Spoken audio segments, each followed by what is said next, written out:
Hi, welcome back to Burton's Academy. I'm glad to have you with me today. In this session, I will show you how to manually import transactions into your bank account. So if you were with me in my last recording, you would have seen that I've added a Burton's Academy Barclays bank account. And this particular bank account is not connected to any Barclays bank account external to Xero. Therefore, what I need to do is import transactions into here. So that is using the bank statement. So on the dashboard screen, I can click on import bank statement, or alternatively, when I click into the bank account, and on account transactions, if I haven't got any transactions in here, you possibly will have this pop up at the top that says get started by importing a bank statement.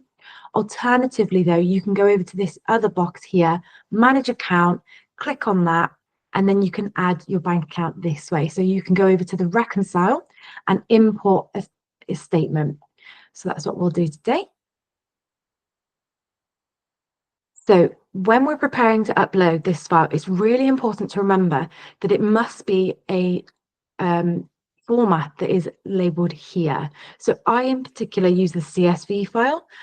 You might use one of the other preferences though instead. So do make sure it's one of these.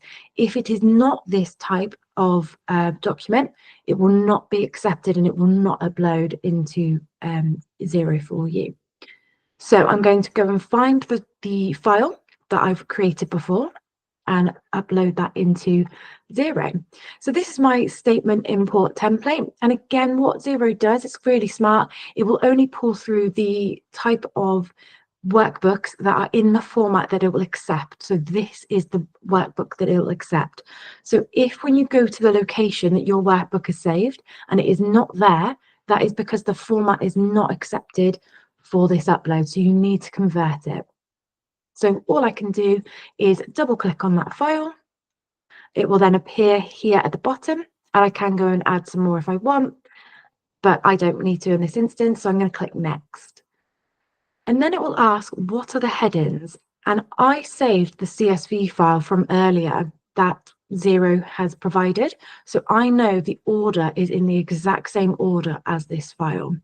So what I need to then just do is align the fields. So this is a transaction date, and therefore I need to make sure that that says transaction date. And you will go through each individually and make sure that they connect. But again, mine are aligned because I've used the Xero file. And then I will click next. I can scroll down and have a look at a bit more information, see how it's going to pull through. So they've provided a preview of the very first transaction. So I can see that it is pulling through correctly. So I've got the right date, the supplier or customer, and then whether it's a received or spent value. So I'm happy that that is pulling through correctly. And I've also made sure that it knows that my very first column is headings. First line, sorry, is headings, and therefore don't import this. So that box is ticked. If that's not the case for you, then you need to untick that box as well. So then I click next, and then it will provide me with all the transactions that I'm importing. Again, it's got all of the relevant columns down here. So the date, pay description, and so on. So again, I can just have a quick look. Am I importing what I want to? What Xero's also done is it's provided us with the option that although this file has all of these transactions in it, so there's 9 transactions here, I can actually say, I don't want to upload this one because that's already in Xero. Maybe I've already uploaded this. Maybe this file is from January to December, but I've already imported my December file, so I don't need to import these again. So then I can untick them using this tick box, and then it will say that I'm only now importing 7 transactions. So do have a look at that before you import your transactions, just in case. But I've got another video in case you need to delete any transactions uploaded twice. So now I'm happy that I've got 9 transactions that I want to upload. I will click complete import.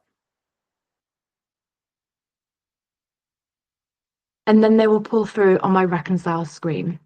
And I'll show you in another video how to reconcile them. And that's everything for today. Thanks for watching. If you found this video helpful, don't forget to like and subscribe for more content. See you at the next one.